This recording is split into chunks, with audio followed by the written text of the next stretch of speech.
हमारे उत्सवों का समय है।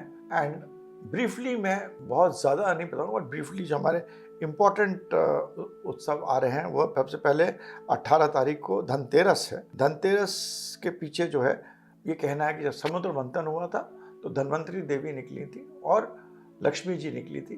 तो इट इज़ अ सेलिब्रेशन कि हम अपने घर में लक्ष्मी का आवाहन करें, लक्ष्मी को लाएं। इस समय Samudra Manthan means the cosmic consciousness में the power of Lakshmi is very high. तो that is what it shows, अगर हम उसको हायर इंटेलेक्चुअल मिले।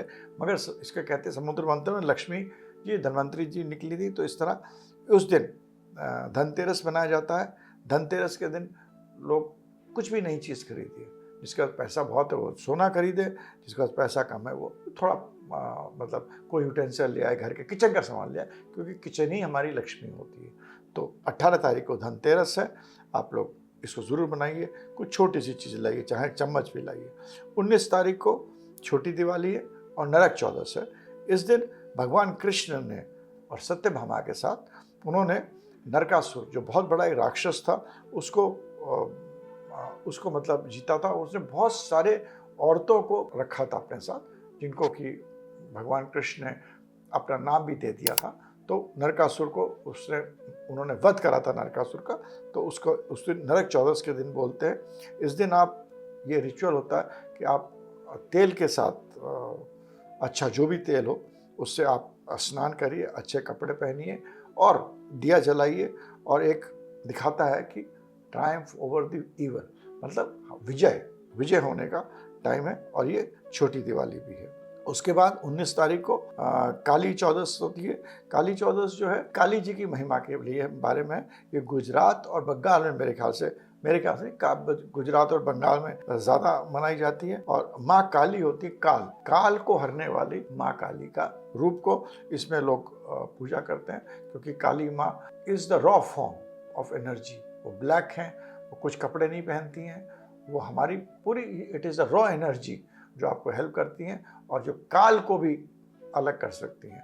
और इनका तो काली जी की महिमा रामायण में भी है, मार्कंडेय ऋषि ने भी गाया, हर चीज़ ने बताया। तो काल को हरने वाली काली का दिन है।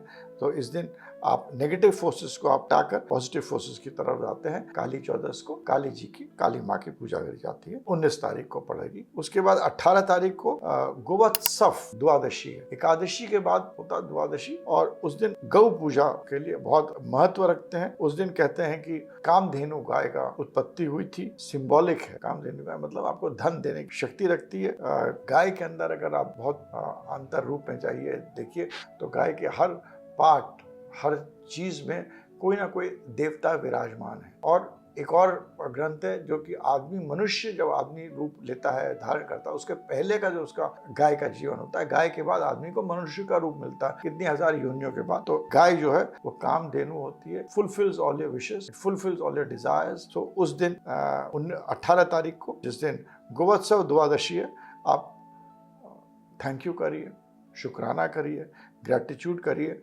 एंड जो गाय को अगर आप खिला सकते हैं तो उनको खिलाइए और उनकी ब्लेसिंग्स लीजिए। तो इस तरह हम लोग देखते हैं धनतेरस, नरक चौदस, काली चौदस और गोवत्सव द्वादशी, ये 4 त्यौहार जो हैं ये बहुत इम्पोर्टेंट हैं, जो हमें कहते हैं लक्ष्मी को लाओ और प्रॉस्पेरिटी करो, प्लस यू evil को खत्म करके it's a victory over the right and a defeat for the evil। ये चारों दिनों में इसमें ये एनर्जी है। और इस दिन कहते हैं कि लक्ष्मी आती है, अलक्ष्मी जाती है। दोनों बहनें हैं। लक्ष्मी आती हुई अच्छी लगनी चाहिए आपको। जैसे किसी भगवान ने पूछा तुम्हें लक्ष्मी अलक्ष्मी में क्या फ़र्क है, हम दोनों में क्या फ़र्क है? तो उन्होंने कहा माता लक्ष्मी आप आती हुई अच्छी लगती है और माता अलक्ष्मी आप जाती हुई अच्छी लगती है। तो ये है लक्ष्मी और लक्ष्मी का फर्क। इस दिन ये भी कहानी है जो हम लोग इस दिन इसीलिए गणेश और लक्ष्मी की पूजा करते हैं। गणेश जी हमारे मतलब विघ्न विधाता है, शिव और शक्ति का मिलन है, गणों के अधीश है। जितने भी हमारे ऑब्स्ट्रक्शंस होते हैं उनको हटते हैं। जब हटते हैं तो विजडम आती है, विजडम आती है तो फिर लक्ष्मी आती है। तो इस तरह उस दिन गणेश लक्ष्मी की पूजा करी जाती है। और सबसे काली रात होती है, तो उस दिन जो होता है, जो consciousness, the energy is very very high. So that is what it is. Thanks. जय श्री राम।